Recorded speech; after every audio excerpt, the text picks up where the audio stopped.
তো কাহিনী শুরু হয় মহাভারতের মহাযুদ্ধের শেষ পরিণামকে দেখিয়ে, যেখানে চারদিকে সৈনিকদের মৃতদেহ আর তাদের রক্তে মাটি লাল হয়ে গেছিল। দৃশ্য চারদিকে অনেক ভয়াবহ ছিল। আর তখনই দ্রোণাচার্য পুত্র অশ্বত্থামাকে আমরা সেখানে দেখি। এখন অশ্বত্থামা সেখানে এত ক্রোধে ছিল কি সে অর্জুনের পুত্র অভিমন্যুর স্ত্রী উত্তরার গর্ভে থাকা বাচ্চার দিকে ব্রহ্মাস্ত্র চালায়। কিন্তু তখনই সেখানে শ্রীকৃষ্ণ আসেন আর তাকে বলেন, তুমি যেটা করেছো সেটা যুদ্ধের মধ্যে সবচেয়ে বড় পাপ। তোমার পিতার নামে তুমি কলঙ্ক। অশ্বত্থামা বলে, তাহলে কি, আমায় মারতে চাইলে মারো। কিন্তু শ্রীকৃষ্ণ বলেন যে মৃত্যুতেই তো মুক্তি। এই জন্যই তিনি অশ্বত্থামার মাথায় থাকা মণি খুলে নেন আর অভিশাপ দেয় কি তুমি কখনোই মরবে না, তোমার ক্ষত কোনো দিনও ভরবে না, তোমার শরীর গলে পচে যাবে, পোকামাকড় খাবে। এই দুনিয়ায় তুমি মরার জন্য ভিক্ষা চাইবে, কিন্তু মৃত্যুকে তুমি কখনোই খুঁজে পাবে না। এখন তাকে অপেক্ষা করতে হবে কলিযুগের, যখন অধর্ম চরম সীমায় পৌঁছে যাবে।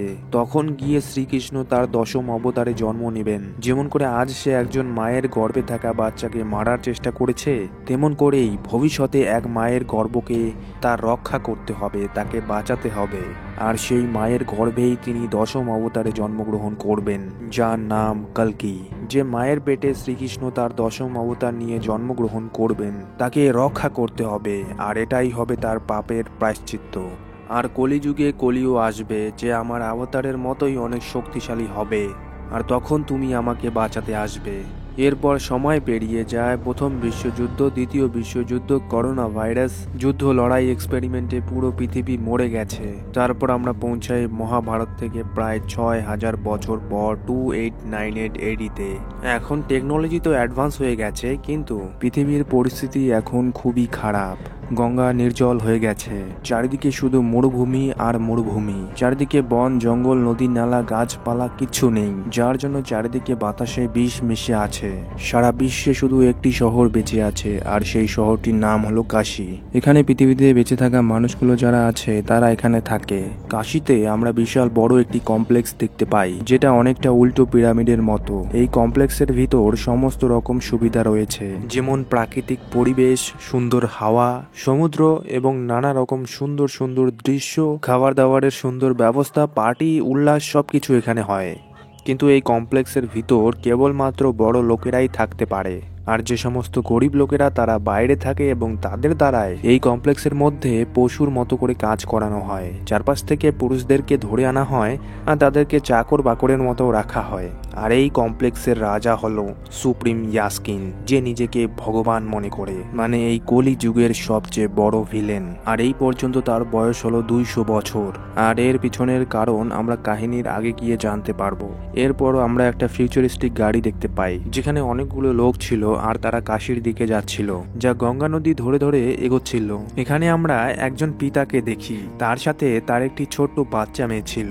তার বাচ্চার অনেক জ্বর এসেছিল, এই জন্য সে আশেপাশের লোকেদের কাছে জল চায়, কিন্তু কেউই তাকে জল দেয় না। সেই সময় সেখানে বয়স্ক একটি লোক ছিলেন, তিনি সেই পিতাকে জল দিয়ে সাহায্য করেন আর বলেন যে আমাদের পাপকে ধুতে ধুতে শুকিয়ে গেছে গঙ্গা মা। তখনই সেখানে আরেকটি বাচ্চা, যার নাম রায়া, সে বলে, তুমি কি এখানে নতুন? তোমার জানা নেই এখানে কেউ ফ্রিতে জল দেয় না? আর এখানে আমরা এটাই বুঝতে পাই যে এখানে জলের এতটাই কদর যে কেউ ফ্রিতে একটু জল দিয়েও সাহায্য করে না মানুষকে। অতপর বয়স্ক লোকটি, যার নাম হলো রুমি, সে বলে, হ্যাঁ আমি এখানে নতুন। অতপর লোকটি রায়ার পাশে থাকা ছোট বাচ্চা ছেলেকে দেখে তাকে বলে, তোমরা কি ভাই বোন? তখন রায়া বলে, কে বোন? তুমি দেখছো না আমি ছেলে? আসলে রায়া এখানে একটি মেয়ে ছিল, কিন্তু সে ছেলেদের মতো করে সেজেছিল। কিন্তু কেন, সেটা আমরা একটু পরেই জানতে পারবো। তখন রুমি বলে, আচ্ছা ঠিক আছে বাচ্চা, তোমরা কাশী কেন যাচ্ছ? তখন রায়ার ভাই বলে, আর কোথায় যেতে পারি আমরা, কাশী ছাড়া দুনিয়া তো পুরো শুকিয়ে গেছে। অতপর তারা কাশী পৌঁছায়, আর কাশীতে নামতেই সেখানে কিছু বাউন্টি হান্টাররা চলে আসে, যারা টাকার বিনিময়ে কাজ করে, এবং তারা যেসব মেয়েরা ফার্টাইল মানে সন্তান প্রদান করতে সক্ষম তাদেরকে তুলে নিয়ে যায়, কারণ সেই সব মেয়েদের বদলে তারা সুপ্রিম ইয়াস্কিনের কাছে ভালো দাম পাবে। আর এই জন্যই রায়া এখানে ছেলে সেজে এসেছিল, যাতে বাউন্টি হান্টার্সরা তাকে যেন তুলে না নিয়ে যায়। যায়। কিন্তু যখন সুপ্রিম ইয়াস্কিনের লোকেরা মেয়েদেরকে তুলে নিয়ে যাচ্ছিল, তখন রায়ার ভাই সেই বাউন্টি হান্টারকে বলে, আমি যদি এরকম মেয়ের খোঁজ দেই তাহলে তুমি আমায় কত ইউনিট দেবে। এখানে ইউনিট বলতে টাকা বা কারেন্সিকে বোঝানো হয়েছে। এই যুগে টাকা, ডলার, রুপিস এইসব কিছু চলে না, এখানে চলে তো শুধু ইউনিট, যেটা একটি ডিজিটাল কারেন্সি, আর এটা অনলাইনেই দেওয়া নেওয়া হয়। ইউনিট দিয়েই এখানে কেনা বেচা হয় এবং সঙ্গে সঙ্গেই রায়ার ভাই রায়াকেই দেখিয়ে দেয়। কিন্তু ততক্ষণে আমরা দেখি যে রায়া সেখান থেকে পালিয়ে গেছিল, আর পালাতে পালাতে তার ধাক্কা লেগে যায় সেই বৃদ্ধ বয়স্ক লোক রুমির সাথে, এবং রুমি তাকে বাঁচাতে সাহায্য করে এবং রুমি তাকে বলে কি সে একটি র্যাবেল নামী গ্রুপের অংশ। র্যাবেল বা বিদ্রোহী তারাই যারা সুপ্রিম ইয়াস্কিনের বিরুদ্ধে লড়াই করছে, যাতে একদিন পৃথিবীতে ভালো সময় ফিরে আসতে পারে, গরিব লোকেদের জন্য না খেয়ে মরতে না হয়। আর এই র্যাবেলরা শাম্বালা নামের একটি গ্রামে থাকে। এই গ্রামটি পাহাড়ের মাঝখানে লুকোনো একটি গ্রাম, যে গ্রামের খোঁজ কেউই জানে না। মরিয়ম নামের একজন মহিলা তাদের গ্রুপের লিডার, এবং রুমি এখানে এসেছে একটি প্রেগন্যান্ট মহিলার খোঁজে। আর র্যাবেলসরা এটাই বিশ্বাস করত যে এই কলি যুগে একজন মায়ের পেটে তাদের ভগবান জন্ম নেবেন, আর এই কলি যুগে কলি দুনিয়ায় নেমে আসবে আর নানা রকম অনাজকতা নিয়ে আসবে, এবং তাকেই ধ্বংস করতে জন্ম নেবেন শ্রীকৃষ্ণের দশম অবতার কালকি। এখন সেই কালকি কোন মায়ের গর্ভে জন্মগ্রহণ করবে সেটা কেউ জানে না। আর সেই মায়ের খোঁজে শাম্বালা গ্রামের লোকেরা এখানে পাঠিয়েছে রুমিকে। অতঃপর রুমি রায়াকে নিয়ে তাদের একটি গুপ্ত আড্ডায় চলে আসে। সেখানে থাকা তার লোকেদের সে বলে, নক্ষত্র গ্রহের সংকেত এটাই যে তাদের মা আসছে, সেই মেয়েটিকে আনো। তারপর এখানে দিব্যা নামের একটি প্রেগনেন্ট মহিলাকে আনা হয়। তাছাড়া পৃথিবীর যা অবস্থা, যেখানে ঠিকমতো খাবার নেই, অক্সিজেন নেই, সেখানে গর্ভে বাচ্চা ধারণ করা খুবই মুশকিল। পুষ্টির অভাবে বাচ্চা বা মা দুজনেই মারা যায়, না হলে কোনো রোগে মারা যায়, বা মেয়েরা ইনফার্টাইল হয়ে যায়, বাচ্চা পেটে ধারণ করতেই অক্ষম হয়ে যায়। এই জন্য এই যুগে বাচ্চার জন্ম দেওয়া বিশাল একটা ব্যাপার। এরপর রুমি একটি স্টোন বের করে, যেটা ছিল অশ্বত্থামার, যেটা শ্রীকৃষ্ণ তার মাথা থেকে খুলে নিয়েছিল। এই স্টোনটি যদি কোনো গর্ভবতী মহিলার কাছে নিয়ে যাওয়া হয়, আর যদি সেটা চকচক করে, তাহলে বুঝতে হবে সেই গর্ভবতী মহিলা কালকির জন্ম দেবে। কিন্তু এই গর্ভবতী মহিলা মানে দিব্যার পেটের কাছে এই পাথরটি নিয়ে গেলে সেটা চকমক করে না। সুতরাং রুমি এখানে বুঝতে পায় কি এই মহিলাটি সেই মহিলা না। কিন্তু তখনই সেখানে বাউন্টি হান্টার্সরা চলে আসে, আর তাড়াহুড়ায় রুমির হাত থেকে সেই পাথরটি পড়ে যায়, যেটা রায়া সেটা নিয়ে সেখান থেকে পালিয়ে যায়। কিন্তু রুমি আর সেই গর্ভবতী মহিলাটি এখানে ধরা পড়ে যায়, আর তাদেরকে কমপ্লেক্সের কাছে নিয়ে যাওয়া হয়। এবং আমরা দেখি যে কমপ্লেক্স থেকে বেরিয়ে আসে কমান্ডার মানস, যে সুপ্রিম ইয়াস্কিনের জন্য কাজ করে। কমান্ডার মানস রুমিকে দেখে বলে, আরে রেবেলস, তোদের কি খেয়ে দে কাজ নেই? বিনা কারণে বিদ্রোহ করছিস তোরা? কমান্ডার দিব্যাকে দেখে বলে, ওয়াও, ফার্টাইল গার্ল। আর সৈনিকদের সে অর্ডার দেয়, একে ল্যাবে নিয়ে যাও আর এর বাচ্চাকে মেরে ফেলো, এরপর আমরা এর উপর এক্সপেরিমেন্ট করব। রুমি বলে, এমনটা করো না, একে যেতে দাও। কমান্ডার বলে, ঠিক আছে, তাহলে বল শাম্বালা কোথায়? শাম্বালার ঠিকানা কোথায় এটা কেউই এখানে জানতো না, কিন্তু রুমি সেটা বলতে রাজি হয় না। মানুষ বলে, তুই যদি আমাকে না বলিস তাহলে আমি এই প্রেগনেন্ট মহিলাকে মেরে ফেলবো। অতঃপর রুমি এখানে শাম্বালার ঠিকানা বলতে চাইছিল, কিন্তু দিব্যা এখানে মানা করে দেয় আর বলে, আমি চাই না যে আমার বাচ্চা এরকম দুনিয়ায় জন্মগ্রহণ করুক। কিন্তু তখনই কমান্ডার মানস তাদের দুজনকেই সেখানে মেরে দেয়। তারপর বাউন্টি হান্টার্সরা কমান্ডারের কাছ থেকে এই দুজনের বদলে ইউনিটস নিয়ে বাকি সব রেবেলসদের খুঁজতে যায়, কিন্তু তারা সেখান থেকে পালিয়ে যায়। বাউন্টি হান্টার্সরা তাদের পিছু নেয়। এখন রেবেলসদের ধরার বদলে ইউনিটস বাড়িয়ে দেওয়া হয়েছে। যে বাউন্টি হান্টার একজন র্যাবেলকে ধরে দেবে সে 5000 ইউনিটস পাবে, কিন্তু সেখানেই একজন র্যাবেল ফেসে যায় যার নাম প্রকাশ। বাউন্টি হান্টার বলে, এইবার ধরা পড়েছে ইঁদুর। তখনই প্রকাশ যেখানে দাঁড়িয়েছিল তার পাশেই একটি অদ্ভুত ফিউচারিস্টিক গাড়ি দাঁড়িয়েছিল। সেই গাড়ি থেকে একটি ডলের মতো রোবট বেরিয়ে আসে, যার নাম বুজি। আসলে সে একটি এআই রোবট।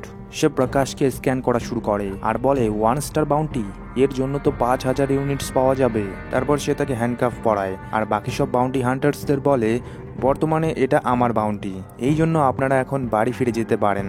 তখনই সেই বাউন্টি হান্টার বলে, তাহলে এটা আমার বন্দুক আর এটা হলো তার গুলি। এটা বলে সে তাদের উপর ফায়ার করে দেয়। বুজ্জি বলে, আমার উপর হামলা? দাঁড়া, আমার বস এসে তোদের ধুলো চাটাবে। সেই বাউন্টি হান্টার বলে, কোথায় তোর বস? বুজ্জি বলে, one and only kick ass soldier, যে কখনো কোনো যুদ্ধ হারেনি, the undefeated one and only Bhairava. তখনই সেই গাড়ি থেকে প্রভাস মানে ভেরাবা বেরিয়ে আসে আর সব বাউন্টি হান্টার্সরা ভেরাবার উপর হামলা করে দেয়। এখানে ভৈরবা নিজের একটি গ্যাজেট দিয়ে অনেকগুলো ক্লোন বানায় বাউন্টি হান্টার্সদের বিভ্রান্ত করার জন্য। তখনই সেই বাউন্টি হান্টার বলে, দম থাকলে সামনে আয় না, এভাবে কাপুরুষের মতো লুকিয়ে কেন হামলা করছিস? আমরা সবাই এখানে বাউন্টি হান্টার, আমরা 1 মিলিয়ন ইউনিটস জমা করে কমপ্লেক্সের ভিতরে যেতে চাই, আর তুইও তো যেতে চাস কমপ্লেক্সের মধ্যে। ঠিক আছে, যদি তুই আমাদের সামনাসামনি হারাতে পারিস তো আমি তোকে এই বাউন্টি দিয়ে দেব, আর সাথেই আরো 5000 ইউনিটস এক্সট্রা দেব। আর তখনই ভৈরবা এইসব শুনে সবাইকে এক এক করে ধোয়া শুরু করে। সবাইকে এখানে ধোয়ার পর সে সেই বাউন্টি হান্টারের কাছ থেকে 5000 ইউনিটস নিয়ে নেয়, আর তার কাছে সে একটি ছোট মূর্তি দেখতে পায়, যেটা ছিল কাল ভৈরবের মূর্তি। প্রচলিত আছে যে এই কাশীকে রক্ষা করত কাল ভৈরব, কিন্তু আমরা দেখি যে কলিযুগে সবাই ভগবানদের ভুলে গেছে, আর কাশীতে ভগবানকে ব্যান করে দিয়েছে সুপ্রিম ইয়াস্কিন। ভৈরবা যখন সেই মূর্তিটি তার কাছ থেকে নেয় তখন একটি বৃদ্ধ লোক সেখানে আসে আর বলে যে কাল ভৈরব এক সময় কাশীর রক্ষাকর্তা ছিল, ভৈরবা এখন তোমাকে এই কাশীকে রক্ষা করতে হবে। কিন্তু আসলে ভৈরবার ক্যারেক্টার তেমন ছিল না, সে যেদিক থেকে টাকা বেশি পায় সে সেই দলের হয়ে যায়, অর্থাৎ লোভে লাভবান টাইপের। এদিকে আমরা দেখতে পাই যে সুপ্রিম ইয়াস্কিনের লোক কাউন্সিলর বানি খনন কার্যের ফলে কাউন্সিলর বানি মাটির নিচে বিশাল আকারের একটি ধনুক খুঁজে পান, কিন্তু এই বিশাল ধনুকটি কার সেটা তার জানা নেই। এরপর আমরা কমপ্লেক্সের ভিতরে ব্ল্যাক ড্রেসে কিছু নেগেটিভ মেয়েদের দেখতে পাই, মানে যে মেয়েরা বাচ্চা জন্ম দিতে অক্ষম। এখানে সব মেয়েদের হাতে একটি করে কোড নেম রয়েছে, এবং সেই মেয়েদের মধ্যে আমরা সুমিতি নামের একটি মেয়েকে দেখতে পাই যার কোড নেম SUM80। এখানে সবাই তাদের হাতের মধ্যে থাকা কোড নেম স্ক্যান করেই খাবার পেত। এদিকে এক একটা করে পটসের ভিতর বহু মহিলা রাখা হয়েছিল, আর এই হোয়াইট ড্রেস পরে থাকা মেয়েগুলোই সন্তান প্রদান করতে সক্ষম, মানে এরা পজিটিভ, আর এদের খেয়াল রাখাই হলো ব্ল্যাক ড্রেস পরা মেয়েদের কাজ। এবং এখানে আমরা জানতে পাই কি সুপ্রিম ইয়াস্কিনের জন্য কমপ্লেক্সের মধ্যে প্রজেক্ট কে নামের একটি এক্সপেরিমেন্ট করা হচ্ছে, যেখানে বিভিন্ন মেয়েদের উপর একটি ফর্মুলার সাহায্যে তাদের মধ্যে সিডিং করা হয়। এবার এই সিডিং এর ফলে পজিটিভ মেয়েরা, মানে যে সমস্ত মেয়েরা সন্তান প্রদান করতে সক্ষম, তারা গর্ভবতী হয়ে যায়। গর্ভবতী হওয়ার পর 150 দিন তাদের সেই পর্সে রেখে যত্ন আত্মীয় করা হতো, আর এই নেগেটিভ মেয়েদের দিয়ে তাদের দেখভাল করানো হয়। এবং গর্ভবতী হওয়ার 150 দিন পেরিয়ে গেলে তাদের গর্ভ থেকে একটি সিরাম নিষ্কাশিত করা হয়, এক্সট্র্যাক্ট করা হয়, আর এটাই ছিল প্রজেক্ট কে। অতঃপর দেখা যাচ্ছে যে এই এক্সপেরিমেন্টে কোনো গর্ভবতী মেয়ে 120 দিনও পার করতে পারছে না, তারা কোনো কারণে ফর্মুলাকে সহ্য করতে না পেয়ে মারা যাচ্ছে।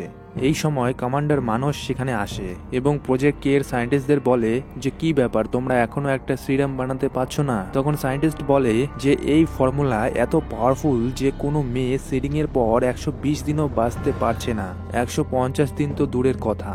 কিন্তু কমান্ডার মানস বলে না, আমাদের এখনই সিরাম চাই, কারণ সুপ্রিম ইয়াস্কিন আমায় ডেকে পাঠিয়েছে সেই সিরাম নিয়ে। তখন তারা কি করলো, 98 দিন পার করা একটি গর্ভবতী মেয়েকে একটি উল্টো পিরামিড আকৃতির মেশিনে ঢোকায়, এবং আমরা দেখি যে তার গর্ভের সাথে কিছু তার বা লাইন যোগ করা হয়, যা দিয়ে তারা সেই মেয়ের গর্ভ থেকে একটি সিরাম এক্সট্র্যাক্ট করে। আর এক্সট্র্যাক্ট করার সাথে সাথে সেই মেয়েটি সেখানেই মারা যায়, এবং তার মৃতদেহকে সেখানেই থাকা একটি টানেলের মধ্য দিয়ে জ্বলন্ত আগুনে ফেলে দেওয়া হয়, অর্থাৎ তার মৃতদেহকে ডাম্প করে দেওয়া হয়। এরপর কমান্ডার মানস সেই এক্সট্র্যাক্ট করা সিরাম নিয়ে সুপ্রিম ইয়াস্কিনের কাছে যাচ্ছিল। একটি সায়েন্টিস্ট যিনি ছিলেন তিনি বলেন যে আমি এই প্রজেক্ট কে এর ব্যাপারে পুরোপুরিভাবে জানতে চাই, কারণ ভালোভাবে জিনিসটাকে বুঝতে না পারলে আমি ঠিকভাবে কাজ করতে পারবো না, তাই প্লিজ আমাকেও সুপ্রিম ইয়াস্কিনের কাছে নিয়ে চলো।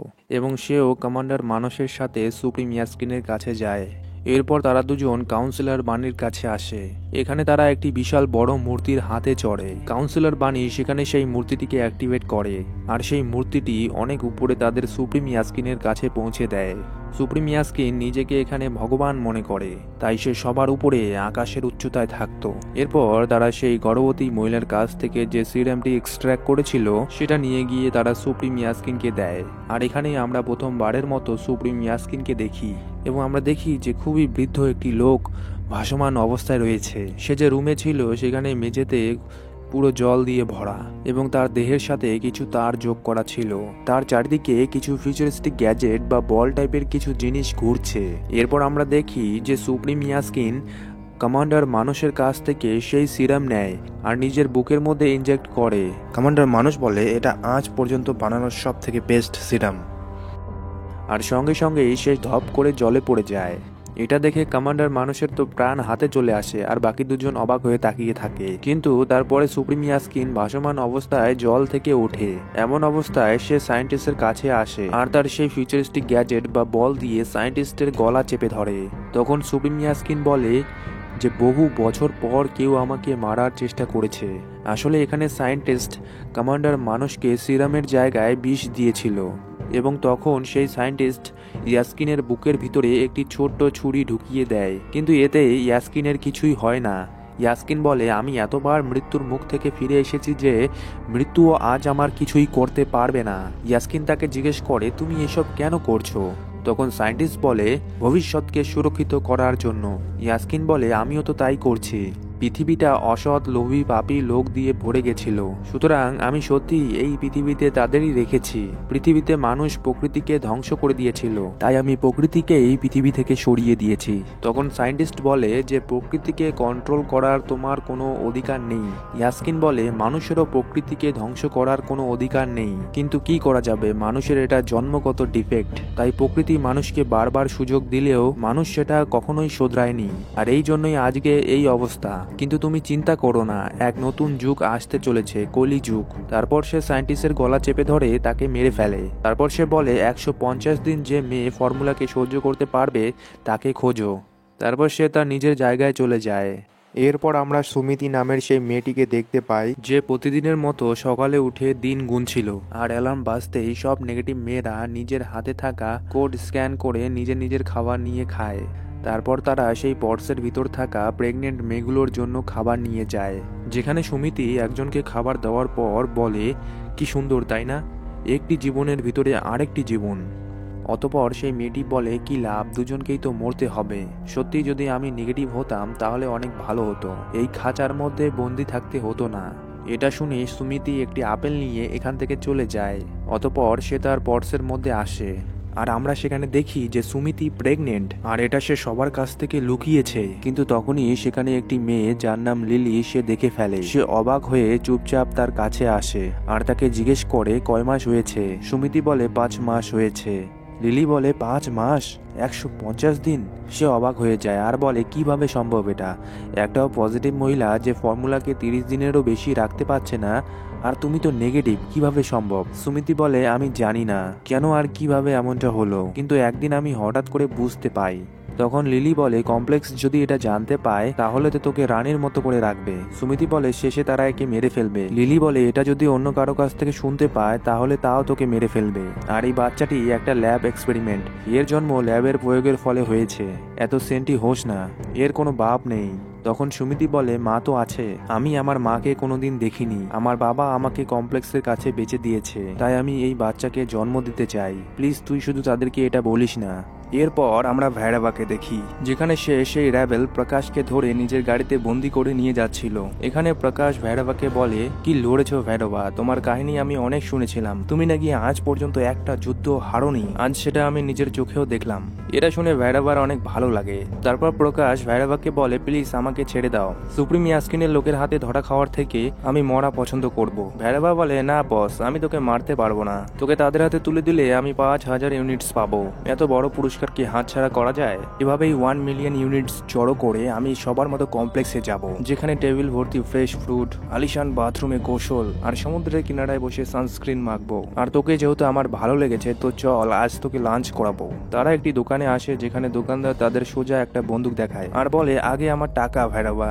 ভৈরবা বলে কমপ্লেক্সের ভিতরে গেলেই আমি তোর সব ইউনিটস শোধ করে দেবো ইয়ার, তাই চল দেখা আজকে স্পেশাল কি আছে। তখন সে একটি ডিম দেখায় যার মূল্য 5000 ইউনিটস, আর ঝট করে ভৈরবা সেটা কিনেও নেয়। বুঝি বলে এভাবে তো হয়ে গেছে কমপ্লেক্সের ভিতরে যাওয়া। তখন ভৈরবা বলে বুঝি এভাবে চিল্লার কামিয়ে অনেক সময় লেগে যাবে, এই জন্য বড় কোনো হাত মারতে হবে। তখন প্রকাশ বলে আমাকেও একটু দেখাও না, কিন্তু ভৈরবা সেই ডিম লক করে নিজের পকেটে ঢোকায়, বলে এটা অনেক মূল্যবান জিনিস, দেখার জন্য ইউনিটস লাগবে। এখানে আমরা বুঝতে পাই যে মুরগির ডিমও অনেক মূল্যবান।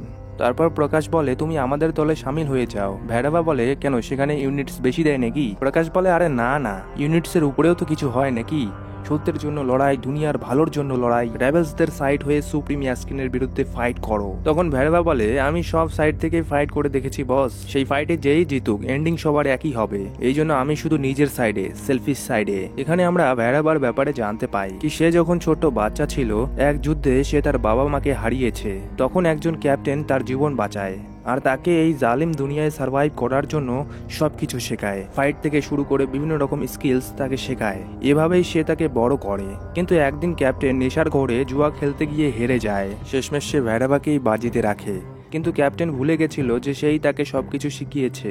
ক্যাপ্টেন তাকে বেঁচে দেবে তার আগেই ভেড়াবা তাকে বেঁচে দেয়। অতঃপর কাহিনী বর্তমানে ফিরে আসে, যেখানে আমরা রক্সি নামের একটি মেয়েকে দেখতে পাই যে ভেড়াবাকে খুব পছন্দ করত। তো এবার রক্সি এখানে 60 দিনের কাজের জন্য কমপ্লেক্সের ভিতরে যাওয়ার সুযোগ পায়। তো ভেড়াবা তাকে রিকোয়েস্ট করে কি প্লিজ আমাকেও সাথে করে নিয়ে যাও, এবং রক্সি একটা 1 ঘন্টার পাস ভেড়াবার জন্য বানিয়ে নিয়ে আসে।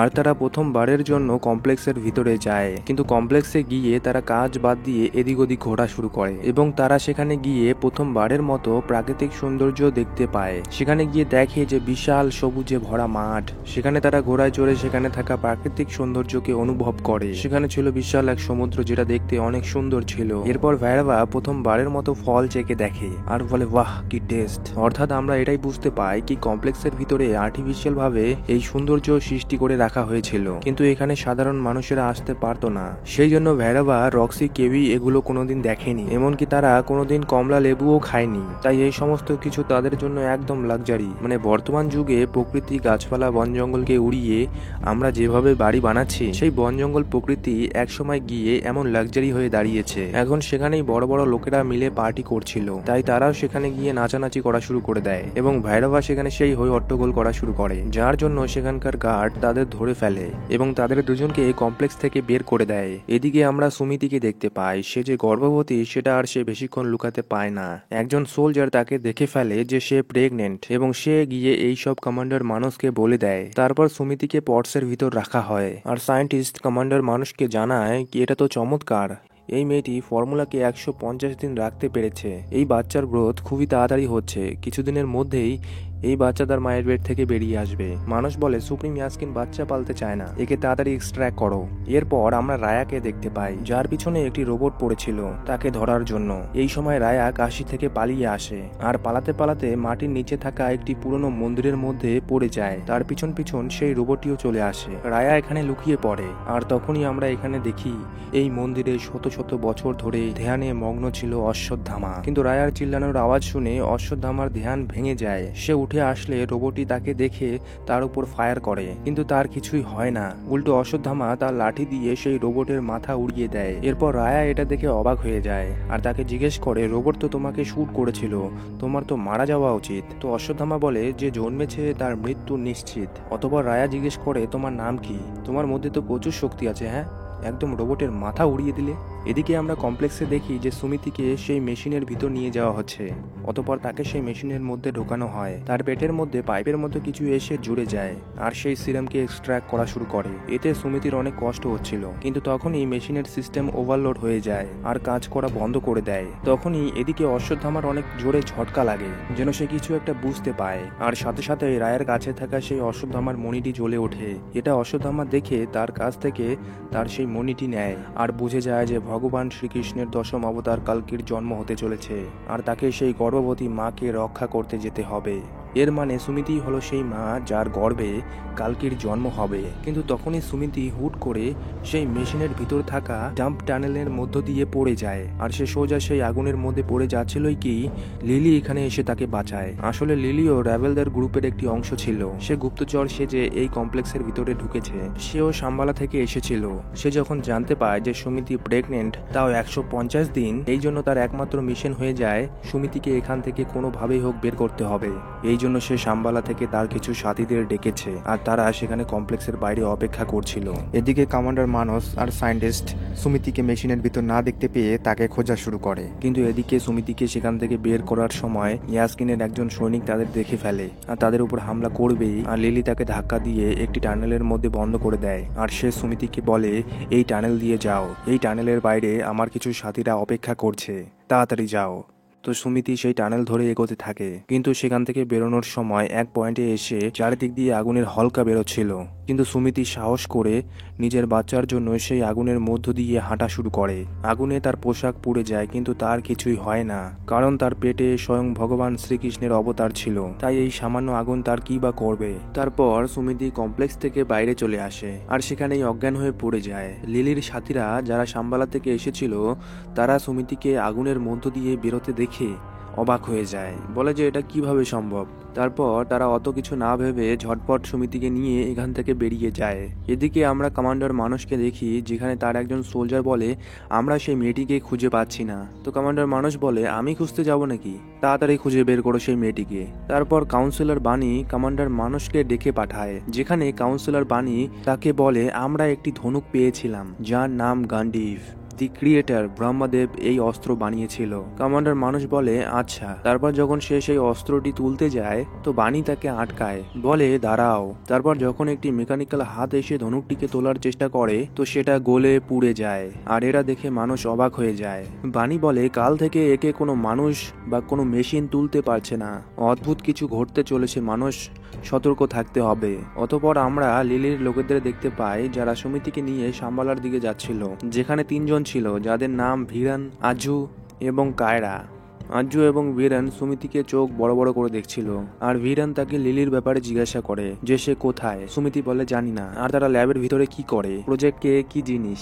সুমিতি এখানেও মাথা নাড়ায়, বলে আমি জানি না। ভিরান এখানে তাকে রাগ দেখিয়ে ক্যাবিনে চলে যায়। সেখানে কায়রা ভিরানকে বলে মারিয়াম আমাদের ছোটবেলায় যে কাহিনী শুনিয়েছিল সেই কি এ? ভিরান বলে জানি না। এমন করে সব কথাই শুধু না বললে কেমন করে হবে। না এখন তুমি চালাও, আমি গিয়ে তার সাথে কথা বলছি। কায়রা গিয়ে প্রথমে তার সাথে বন্ধু হওয়ার চেষ্টা করে, আর বলে ভিরান দেখতে একটু এমন হলেও সে অনেক ভালো। কিরে আজু, তুই একে ভয় দেখাচ্ছিস কেন? আজু বলে কই আমি ভয় দেখাচ্ছি। তারপর সে সুমিতিকে বলে অনেকদিন হয়ে গেছে আমি কোনো প্রেগনেন্ট মেয়েকে দেখিনি, আমি একটু ছুঁয়ে দেখতে পারি? তখন আজু বলে কিরে স্টপ, এখন তুইও তাকে ভয় দেখাচ্ছিস। তখন সে বলে আসলে মরিয়মের কাহিনী শুনে বড় হয়েছি তো এই জন্যই। তখন সুমিতি বলে আমাকে কোথায় নিয়ে যাচ্ছ? কায়রা বলে আমরা সাম্বালায় যাচ্ছি, যেখানে তুমি আর তোমার বেবি একদম সেফ থাকবে। তুমি কি জানো পুরো সাম্বালা তোমার জন্য বহু বছর ধরে অপেক্ষা করছে? সুমিতি বলে আমার জন্য মানে? কায়রা বলে শুধু মরিয়ম নয়, তার মা, তার দাদি, তার নানি সবাই অপেক্ষা করছে তোমার জন্য। আমরা তোমার ব্যাপারে সব জানি। তাছাড়া তুমি এই পাগলাকে দেখছো, এ হলো আর্য, আমার পার্টনার। ঠিক তখনই সেখানে ইয়াসকিনের কিছু সোলজার সুমিতিকে খুঁজতে খুঁজতে এখানে চলে আসে, আর তাদের গাড়ি থামিয়ে তাদের জিজ্ঞাসা করে একটি মেয়ে ল্যাব থেকে পালিয়েছে, তোরা কি তার ব্যাপারে কিছু জানিস? ভিরান বলে না না, আমরা তো শুধু এখানে কিছু স্ক্র্যাপ খুঁজছি বেচার জন্য। তারপর তারা তাদের গাড়ি চেক করা শুরু করে, কিন্তু তারা কিছুই পায় না। শেষমেশ তারা ভিরানকে গাড়ির পিছনের দরজা খুলতে বলে। ভিরান ভয়ে ভয়ে সেই দরজা খুলে, কারণ ভিতরে সুমিতি আর কায়রা ছিল।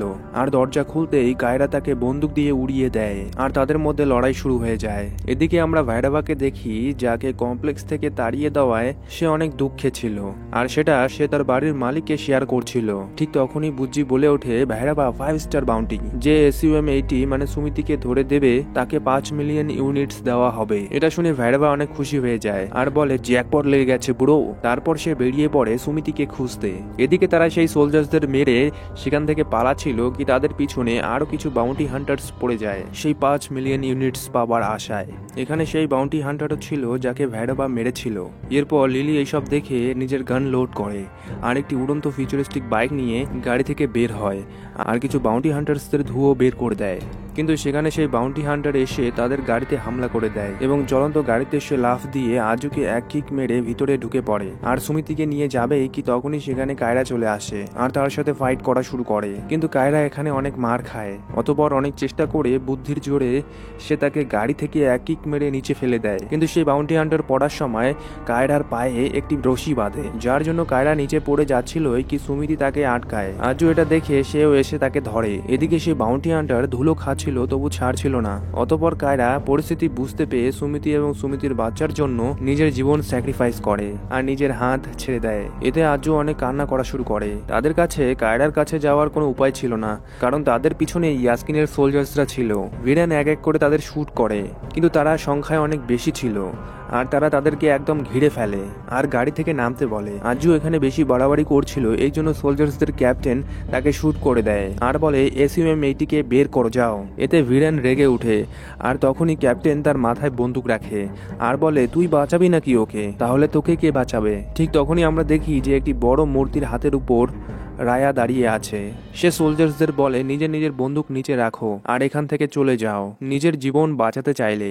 ক্যাপ্টেন বলে আমাদের কি এখন এই ছুটকির কথা শুনতে হবে? ঠিক তখনই অশ্বত্থামা পিছন থেকে আসে আর এক লাফ দেয়। তার পা মাটিতে পড়তে মাটি কেঁপে উঠে আর ধুলোয় ধুলো হয়ে যায়। সোলজার্সরা তাকে দেখে হতবাক হয় কিন্তু তারা তার উপর ফায়ার করে দেয়। অশ্বত্থামা এসে ক্যাপ্টেনের বন্দুক বাঁকা করে দেয়। এটা দেখে ক্যাপ্টেন বলে আমি আর খেলতে চাই না। অশ্বত্থামা তাকে বলের মতো করে তুলে ঢিল মারে। সোলজার্সরা তার উপর ফায়ার করে কিন্তু অশ্বত্থামা তার লাঠি দিয়ে এত জোরে মারে কি তারা সবাই হাওয়াতে উড়ে যায়। মনে হচ্ছিল অশ্বত্থামা ক্রিকেট খেলছে তাদের সাথে। এদিকে রায়া একটু হিরো সাজার চেষ্টা করে, তাকে জিজ্ঞাসা করে এ ঠিক আছে তো? আজও বেচারা মরেনি কিন্তু তার ক্ষত একটু গভীর ছিল। ভিরেন জিজ্ঞাসা করে তুই এখানে কি করে আর সেই মণি কোথায়? তো রায়া অশ্বত্থামার মাথার দিকে তাকাতে বলে। এরপর তারা আজুকে তুলে গাড়ির ভিতরে নিয়ে যায় যেখানে সুমিতি ছিল। আমি রায়া, আমি সুমিতি, তুমি একদম ভয় পেও না, আমার টিচার বাইরে আছে, সে সব সামলে নেবে। এদিকে বাউন্টি হান্টার্স সোলজার্স এক এক করে এসেই যাচ্ছিল আর অশ্বত্থামা তাদের এক এক করে ধুয়েই যাচ্ছিল। সে এত শক্তিশালী যে তাদের একসাথে তুলে আছড় মারছিল।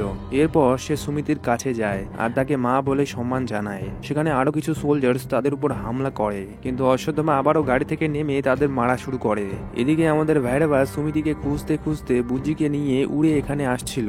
সে দূর থেকে অশ্বত্থামাকে দেখে বুজিকে বলে কে এই বিগ বুড়ো? বুঝি বলে অ্যাংরি বিগ বুড়ো, ভৈরবা একটু সামলে থাকিস না হলে আকাশ মাটিতে নেমে আসবে। এরপর ভৈরবা চুপচাপ নেমে সোলজার্সদেরকে মেরে সুমিতির কাছে যায় আর তাকে হাই বলে। সুমিতিও তাকে হাই বলে। তারপর অশ্বত্থামা তার পিছন থেকে এসে তাকে তুলে সরিয়ে দেয় দূরে। ভৈরবা এখানে তার পুরনো চাল চালে। সে নিজের অনেকগুলো ক্লোন বানায় আর অশ্বত্থামাকে কনফিউজ করার চেষ্টা করে। অশ্বত্থামা এখানে কিছু বুঝতে পারে না কিন্তু সে তার বল শক্তি দিয়ে তাকে ধরে ফেলে। কিন্তু ভৈরবা এখানে কম ছিল না, সে তার সাথে হ্যান্ড টু হ্যান্ড ফাইট করা শুরু করে। ভৈরবাকে সেখানে ছোট বাচ্চার মতো লাগছিল। সে ফাইট করতে করতে অশ্বত্থামার কাপড়ে জড়িয়ে যায়। অতঃপর ভৈরবা নিজের ফুল পাওয়ারের সাথে অশ্বত্থামাকে ঘুষি মারে। অশ্বত্থামাও ঘুষি মারে যেখানে ভৈরবা তার হাতে অনেক ব্যথা পায়। এই জন্য সে চুপচাপ একটু দূরে গিয়ে দাঁড়ায়। তার মনে পড়ে কমপ্লেক্সের কথা, যে কমপ্লেক্সে যেতে হবে। এই জন্য সে আবার এসে অশ্বত্থামার সাথে ফাইট করে আর তাকে হাতকড়া পরিয়ে দেয়। কিন্তু অশ্বত্থামা ছিল তার ভাবনার থেকেও অনেক শক্তিশালী। সে সেই হাতকড়াই ভেঙে ফেলে আর ভৈরবাকে তুলে দূরে ছুঁড়ে মারে। আরেকটি বড় দেওয়ালের অংশ নিয়ে যেটা তার কাছে ছোট টুকরো বরাবরই ছিল সেটা দিয়ে সে ভৈরবাকে মারবেই তখনই সেখানে বুঝি এসে অশ্বত্থামাকে দূরে সরিয়ে দেয়। তারপর সে আবারও এমনটাই করার চেষ্টা করে। অশ্বত্থামা তার পা দিয়ে বুজ্জিকে থামিয়ে দেয় আর তার একটি চাকা খুলে ফেলে দেয়। এতে ভৈরবা অনেক রেগে যায় আর একটি বড় চেন দিয়ে তার একটি হাত একটি পা বাঁধে আর তাকে একটি বিশাল বড় মূর্তির সাহায্যে আকাশে ঝোলায়। কিন্তু সেই চেনও তাকে থামিয়ে রাখতে পায় না। বল প্রয়োগ করে অশ্বত্থামা সেই মূর্তিকেই ভেঙে ফেলে, যার জন্য ভৈরবা সেই মূর্তির নিচে চাপা পড়ে যায়। এরপর তারা সবাই রায়া, ভিরেন, সুমিতি, অশ্বত্থামা গাড়ি নিয়ে সাম্বালার দিকে বেরিয়ে যায়। আমরা দেখি একটি উঁচু পাহাড়ে যেখানে রাস্তা শেষ। রায়া বলে সামনে রাস্তা নেই, কোথায় যাচ্ছ? আমরা পাহাড় থেকে পড়ে যাব তো। কিন্তু ভিরেন এগোতেই থাকে আর তারা একটি অদৃশ্য ব্যারিয়ারের ভিতরে ঢুকে যায় আর তারা সাম্বালা পৌঁছে যায়। এর মানে সাম্বালাকে টেকনোলজির সাহায্যে সবার থেকে লুকানো হয়েছিল। এরপর আমরা কাউন্সিলর বাণীকে দেখি যে কমান্ডার মানসকে বলছিল 150 দিন অসম্ভব একটি ফর্মুলা, গর্ভবতী সেই মেয়েটির থেকে এক্সট্র্যাক্ট করা সিরাম কোথায়? কমান্ডার মানস বলে আমরা শুধু এক ড্রপ সিরাম এক্সট্র্যাক্ট করতে পেরেছি, অলমোস্ট হয়েই গেছিল কি সে সেখান থেকে পালিয়ে যায়। তারপর তো একটি 8 ফুট লম্বা একটি বুড়ো চলে আসে যার মাথায় একটি স্টোন ছিল। কাউন্সিলর বাণী বলে অশ্বত্থামা, তার জন্ম এই যুগে হয়নি, তার মৃত্যুও হয়নি, পুরাণের কথা সত্য হচ্ছে। অশ্বত্থামা, তারপরে এই প্রেগনেন্ট মেয়ে, তারপরে এই ধনুক গান্ডিফ। ভগবান যখন এই পৃথিবীতে থাকতো তখন এই অস্ত্র বানানো হয়েছিল আর যখন ভগবান এই পৃথিবী ছেড়ে চলে যায় তার সাথে সাথে এর শক্তিও চলে যায়। কিন্তু এখন সেই শক্তি ফিরে এসেছে, এর মানে ভগবান আসছে। সে সেই মেয়ের গর্ভে বড় হচ্ছে, যার জন্ম হওয়ার আগেই আমাদের তাকে আটকাতে হবে, না হলে সুপ্রিমের জন্য এটা অনেক বিপজ্জনক হতে পারে। এদিকে আমরা সাম্বালায় দেখি যেখানে অসংখ্য লোক থাকতো আর সেখানকার সোলজার অশ্বত্থামা এবং বাকিদের উপর গান পয়েন্ট করে আছে। যেখানে বীরেন সবাইকে বন্দুক নিচে করতে বলে তখন তখন সবাই বন্দুক নিচে করে। সোলজার্সদের ক্যাপ্টেন বীরেনকে জিজ্ঞাসা করে, কে এই বুড়ো? বীরেন বলে, জানি না, কিন্তু আমাদের শত্রু নয় এটা জানি। তারপর সে সুমিতিকে দেখে বলে, ল্যাব থেকে এই মেয়েটি পালিয়েছিল তাই না? আর লিলি কোথায়? বীরেন এখানেও বলে, জানি না। ক্যাপ্টেন বলে, একে কেন এখানে এনেছো? 5 মিলিয়ন ইউনিটস এর বাউন্টি রাখা হয়েছে এর উপর। কমপ্লেক্সের জন্য এখন একে সবাই খুঁজতেছে, কে বাঁচাবে একে? তখন অশ্বত্থামা বলে, আমি বাঁচাবো একে। ক্যাপ্টেন বলে, কি মনে হয় লম্বা হলেই হলো? তখন রায়া বলে, এক্সকিউজ মি, ইনি মহাভারতে শ্রীকৃষ্ণের সাথে যুদ্ধ করেছিলেন। সে বীরেনকে তাদেরকে নিয়ে এখান থেকে চলে যেতে বলে। তখনই সেখানে মারিয়াম আসে আর বলে, কেউ কোথাও যাচ্ছে না, কারণ মা এসে গেছে ভগবানকে জন্ম দিতে, আর এটা গিয়ে সবাইকে বলে দাও। তখন ক্যাপ্টেন বলে, তোমরা পাগল হয়ে গেছো নাকি? এর এখানে থাকায় আমরা কতটা ডেঞ্জারে আছি তোমরা এটা কি বুঝতে পারছো? এ শুধু ল্যাব থেকে পালানো একটি সাধারণ মেয়ে, এর মধ্যে কোনো স্পেশাল কিছু নেই। আর তো আর কি প্রমাণ আছে যে এই বাচ্চাই পরবর্তী ভগবান হবে? আর তখনই সেখানে বৃষ্টি পড়া শুরু হয়। বীরেন বলে, বৃষ্টি?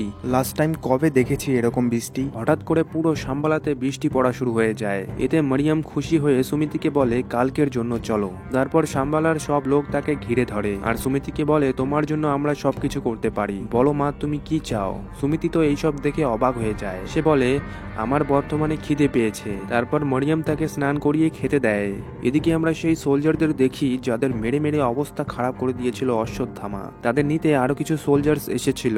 আর তখনই সেখানে ভ্যাডোভা বাইরে আসে। মার খাওয়া সোলজার গুলো সব দোষ ভ্যাডোভার উপর চাপিয়ে দেয়, কি এর জন্যই মেয়েটি এখান থেকে পালিয়ে গেছে। তখন সেই সোলজার ভ্যাডোভাকে ব্ল্যাকলিস্ট করে দেয়, সে আর কমপ্লেক্সে যেতে পারবে না, আর তার সব ইউনিট সিজ করে দেওয়া হয়। এরপর সে হতাশ হয়ে বাড়ি ফিরে আসে, যেখানে বাড়ির মালিক আর প্রকাশ তাকে জিজ্ঞেস করে, কি হয়েছে ভ্যাডোভা? ভ্যাডোভা বলে, আমি আজ হেরে গেছি। প্রকাশ বলে, ইম্পসিবল। ভ্যাডোভা প্রকাশকে ছেড়ে দেয় আর পুরো ইমোশনাল করে দেয়। প্রকাশ চাইতো যে ভ্যাডোভা র্যাবেলদের গ্রুপে জয়েন করুক, এই জন্য ভ্যাডোভা তাকে হ্যাঁ বলে দেয় আর তাকে সাম্বালা নিয়ে যেতে বলে। কিন্তু এদিকে ভ্যাডোভা কমান্ডার মানুষের সাথে ডিল করেছিল, কি আমি শুধু জানি যে SUM-80 মানে সুমিতি কোথায় আছে, আমি তাকে আপনার হাতে তুলে দেব, যার বদলে আমি কমপ্লেক্সে যেতে চাই। তো কমান্ডার মানুষ তাকে একটা সুযোগ দেয়। অতঃপর ভ্যাডোভা আবার বুজিকে পুরো মডিফাই করে ফেলে অশ্বত্থামার সাথে লড়াই করার জন্য। এরপর তারা বেরিয়ে পড়ে আর প্রকাশ তাকে সোজা সাম্বালা নিয়ে যায়। এদিকে আমরা অশ্বত্থামা আর রায়াকে কথা বলতে দেখি, যে তাকে এই লাঠি বাদ দিয়ে সাম্বালা থেকে একটা দমদার হাতিয়ার নিতে বলে। অশ্বত্থামা বলে, এটা কোনো সাধারণ লাঠি নয়, এটা মহাভারতের লড়াইয়ের অস্ত্র। রায়া বলে, তো বলো কেমন ছিল তোমার সেই যুদ্ধ? সেখানেও কি অনেক লোক মারা গিয়েছিল? আমি এটা জানি যে তুমি হয়তো সেখানে বেস্ট ফাইটার ছিলে। অশ্বত্থামা বলে, না, আমি হেরে গেছিলাম গান্ডিবধারী অর্জুনের সামনে। তো রায়া বলে, তাহলে অর্জুন বেস্ট ছিল? অশ্বত্থামা বলে, না, আমার বন্ধু ছিল বেস্ট। ছিল তো এক যোদ্ধা যার নাম কর্ণ, আর এই লাঠি তারই, যেটা একটা ধনুক ছিল।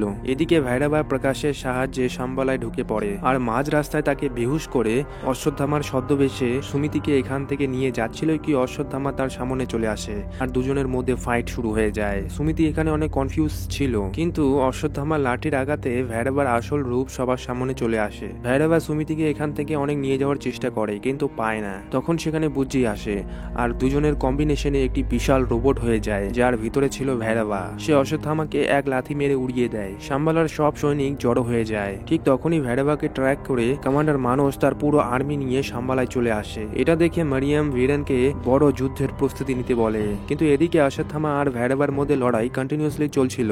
এক সময় ভৈরবার মনে হয় যে সে তাকে নিচে ফেলে দিয়েছে, কিন্তু না, অশ্বত্থামা এসে তাকে নিচে টেনে নিয়ে যায়। এদিকে কমান্ডার মানুষের সব সোলজার আর সাম্বালাদের মধ্যে যুদ্ধ শুরু হয়ে যায়, যারা একে অপরকে মারা শুরু করে। আর নিচে আসতেই কমান্ডার মানুষ তার একটি অত্যাধুনিক যন্ত্রের সাহায্যে অশ্বত্থামাকে আটকায় আর সুমিতিকে এখান থেকে নিয়ে যায়, যেখানে অশ্বত্থামা কিছুই করতে পারছিল না। ঠিক তখনই অশ্বত্থামার সেই লাঠি ভৈরবার হাতে এসে পড়ে, যার জন্য তার মধ্যে অদ্ভুত একটা শক্তি জেগে ওঠে আর সে সেই লাঠি দিয়ে তাদের ফাইটার জেটকে উড়িয়ে দেয়। তারা হামলা করতে আসলে সে এক হাত দিয়ে তাদের আটকায়। আর অশ্বত্থামার ভৈরবার এই রূপ দেখে তার বন্ধু কর্ণের কথা মনে পড়ে যায়। ভৈরবা এখানে কমান্ডার মানুষের সব জাহাজগুলোকে এক এক করে নষ্ট করে দিচ্ছিল। এই জন্য কমান্ডার তার জাহাজে থাকা হাই বিম দিয়ে তার উপর হামলা করে, কিন্তু সেই হাই বিমও ভৈরবার সামনে টিকতে পায় না। তারপর ভৈরবা গিয়ে সেই লাঠি কমান্ডারের বুকের আড়পার করে দেয় আর কমান্ডার মানুষ সেখানেই মারা যায়। এরপর সে সুমিতিকে নিয়ে নিচে আসে। অশ্বত্থামা তো তাকে দেখতেই থাকে, কারণ তার মনে হচ্ছিল সে তার বন্ধু কর্ণ। তখন তার সামনে বুঝি আসে আর বলে ভেড়াবা এখনই সময়, চলো এখান থেকে। তারপর ভেড়াবা নিজের হুঁশ ফিরে পায়। তারপর সে সুমিতিকে নিয়ে এখান থেকে যাচ্ছিলই তো অশ্বত্থামা নিজেকে ছাড়িয়ে তাকে আটকানোর চেষ্টা করে আর সে তাকে বলে, দাঁড়াও বন্ধু, আমার কথা শোনো। কিন্তু ভেড়াবা ফুল থ্রটল দিয়ে এখান থেকে ফুল স্পিডে পালিয়ে যায়। আর আমাদের অশ্বত্থামার সেই যুদ্ধের সময় দেখানো হয় যখন অর্জুন তার উপর হামলা করছিল। তখনই কর্ণ এসে তাকে বাঁচিয়েছিল। যাকে দেখতে একদম ভেড়াবার মতোই ছিল, হতে পারে তার পুনর্জন্মই হলো ভেড়াবা। এরপর আমরা কাউন্সিলর বাণীকে দেখি, যে সুমিতির কাছ থেকে এক্সট্র্যাক্ট করা 1 ড্রপ সিরাম সুপ্রিম ইয়াসিনকে দেয়। বলে 150 দিন সার্ভাইভ করা মেয়ের কাছ থেকে শুধু 1 ড্রপ সিরামই আমরা নিতে পেরেছি। তারপর ইয়াসকিন সেই 1 ড্রপ সিরাম নিজের মধ্যে নিয়ে নেয়, যার ফলে তার বুড়ো শরীর হঠাৎ করে অনেক শক্তিশালী হয়ে ওঠে। আর যে গান্ডিবকে কেউ তুলতে পারছিল না সেটা সে নিজের এক হাত দিয়ে তোলে। আর তাকে দেখে এমনটা মনে হচ্ছিল যেন সে কোনো ভগবান। কাউন্সিলর বাণী বলে, 1 ড্রপ সিরামে এত শক্তি? এখন আমি বুঝতে পেরেছি সুপ্রিম, আমি সেই মেয়েকে খুঁজে বের করবই। সুপ্রিম বলে, না, আমি নিজেই যাব। আর এখানেই কাহিনী শেষ হয়ে যায়। যদিও এখনো কিছু কোয়েশ্চেনের উত্তর আমরা পাইনি, যেমন এই কলিযুগে কলি কি সুপ্রিম ইয়াসকিন নাকি অন্য কেউ, এটা আমাদের এই মুভিতে পরিষ্কার বলা হয়নি। আর সাথেই কালকিরও এখনো জন্ম হয়নি, সে এখন তার মায়ের পেটে আছে, জন্ম হবে, আরো বড় হবে, অনেক সময় লেগে যাবে এতে। আর এই ফর্মুলাটা কি যা দিয়ে সুপ্রিম ইয়াসকিন মেয়েদেরকে এভাবে প্রেগনেন্ট করতো, সেটাও সঠিকভাবে বলা হয়নি আমাদের। এছাড়াও ভেড়াবা কি কর্ণের অবতার নাকি শুধু তার শক্তি জেগে উঠেছে ভেড়াবার মধ্যে, এই সমস্ত প্রশ্নের উত্তর এর নেক্সট কোনো মুভি আসলে আমরা জানতে পারবো। তো বন্ধুরা, আজকের জন্য এইটুকুই। তো দেখা হচ্ছে নতুন কোনো কাহিনীর সাথে।